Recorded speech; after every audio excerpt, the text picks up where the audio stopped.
Saudi আরবে প্রায় ৩১,০০০ postal ballot পৌঁছে গেছে। তবে এ নিয়ে অনেক প্রবাসীর অভিযোগ রয়েছে। অনেকেই তাদের ব্যালট পাচ্ছেন না বলে অভিযোগ করেছেন। এ নিয়ে জেদ্দার সংবাদ সম্মেলন করেছে বিএনপি। আমরা বিস্তারিত জানবো। সৌদি আরব থেকে আমাদের সঙ্গে যুক্ত হচ্ছেন সহকর্মী সৈয়দ আহমেদ।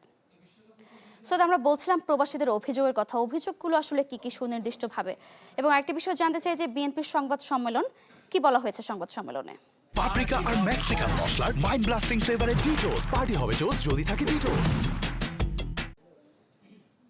জি ধন্যবাদ শারিক, আপনি যেটুকু জানিয়েছেন। আসলে গতকাল এই যে বিএনপির সংবাদ সম্মেলন এবং প্রবাসীরা যে বিয়ে পাচ্ছে না, আসলে এখানে আমরা দেখেছি যারা যে প্রবাসীদের পোস্ট বক্স নাম্বার দেওয়া হয়েছে সেই পোস্ট বক্সগুলি আসলে কিন্তু এক একজনের এক একটা নাম্বার দেওয়া হয়নি, ইন্ডিভিজুয়াল কোনো কোম্পানির মাধ্যমে কেউ না কাউকে দেওয়া হয়েছে। তখনই কিন্তু এই পোস্ট বক্সগুলি যার নামে ছিল তিনি কিন্তু নিয়ে এসেছেন এবং এনে তিনি কিন্তু তার নিজের মতো করে ভোট দেওয়ার প্রবণতা সে তৈরি করেছেন।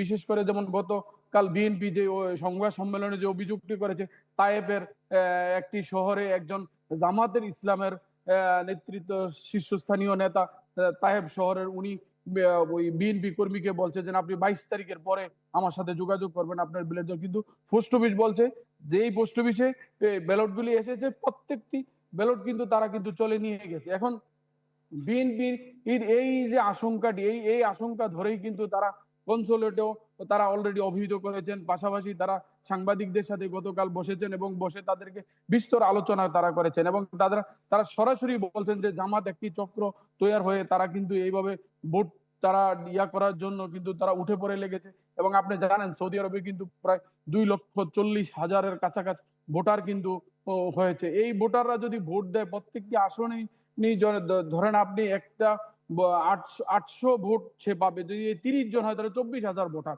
এই 24,000 ভোটার যদি একজন সংসদ সদস্য ভোট দেওয়া হয় তাহলে কিন্তু দেখেন আপনি এই সংসদ সদস্য কিন্তু তিনি হয়ে যাবে। তার নিজ এলাকায় ছাড়াও প্রবাসীদের থেকে হিউজ ভোট পাচ্ছেন। তাহলে এই চক্র নিয়েই তারা কিন্তু বারবার কথা বলতেছেন এবং অনেক প্রবাসী এখানে দাবি করেছেন যে পোস্টাল ভোট কিন্তু ইমিডিয়েটলি বন্ধ করে দেওয়া হোক, যেহেতু এটা কন্ট্রোলের বাইরে চলে যাচ্ছে সৌদি আরবের জায়গায় এবং অন্যান্য দেশগুলিতেও কিন্তু বিভিন্ন আরব দেশে। সৈয়দ, ধন্যবাদ আপনাকে। দর্শক, সৌদি আরব থেকে যুক্ত হয়েছিলেন সহকর্মী সৈয়দ আহমেদ। আমরা জানছিলাম পোস্টাল ব্যালট নিয়ে।